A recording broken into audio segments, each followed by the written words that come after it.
Selamat pagi, siang, sore, dan malam. Shalom semua. Hari ini saya bikin video berjudul berpikir kritis dalam berbisnis dan kehidupan, memahami term dan logical fallacy.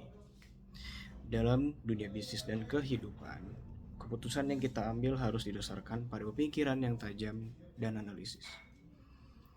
Kesalahan dalam memahami konsep atau terjebak dalam sesat pikir dapat membawa dampak besar. Hari ini saya akan membahas 3 jenis term yang penting, serta bagaimana dapat menghindari logical fallacy dalam pengambilan keputusan. Bagian pertama, jenis-jenis term.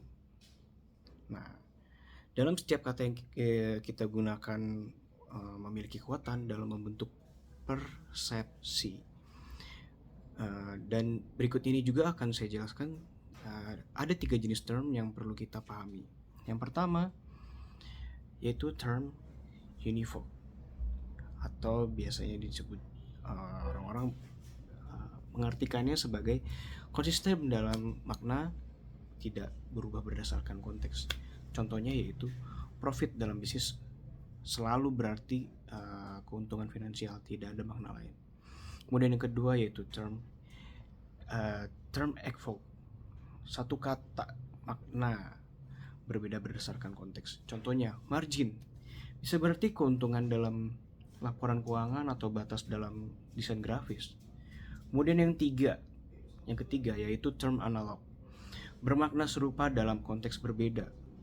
Contohnya pertumbuhan bisa merujuk pada ekspansi bisnis maupun perkembangan personal seorang pemimpin. Kemudian yang bagian kedua yaitu logical fallacy dan cara menghindarinya. Tadi soalnya dijelaskan dalam pertanyaan yang pertama, yaitu pertanyaan yang mengenai jenis-jenis term.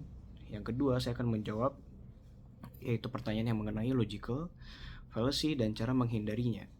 Nah, dalam bisnis keputusan harus berbasis data dan analisis, bukan asumsi yang keliru. Namun banyak orang terjebak dalam logical fallacy. Dan berikut ini adalah 3 contoh umumnya. Saya akan menjelaskannya ya. Yang pertama yaitu ad hominem, menyerang pribadi bukan argumen.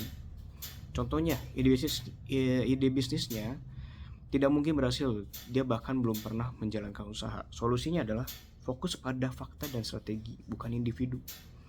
Lalu yang kedua, strawman, memutarbalikkan argumen agar lebih mudah diserang. Contohnya apa sih? Mengurangi biaya operasional bukan berarti kita harus memberhentikan semua karyawan. Itu contohnya.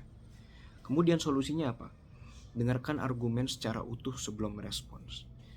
Lalu yang ketiga yaitu false dilemma. False dilemma ini adalah seolah hanya ada 2 pilihan, padahal ada alternatif lain. Contohnya apa? Kita harus memilih antara profit besar atau keberlanjutan. Tidak bisa keduanya. Solusinya apa? Temukan strategi yang memungkinkan keseimbangan. Nah, sebagai seorang pemimpin, berpikir kritis adalah aset terbesar kita. Memahami fakta term dengan tepat dan menghindari sesat pikir akan membantu kita mengambil keputusan yang lebih cerdas, kuat, dan lebih berdampak. Mari bangun bisnis dan kehidupan dengan pemikiran yang tajam dan berbasis data. Itu adalah kunci menuju kesuksesan. Sekian jawaban dari saya. Shalom, terima kasih.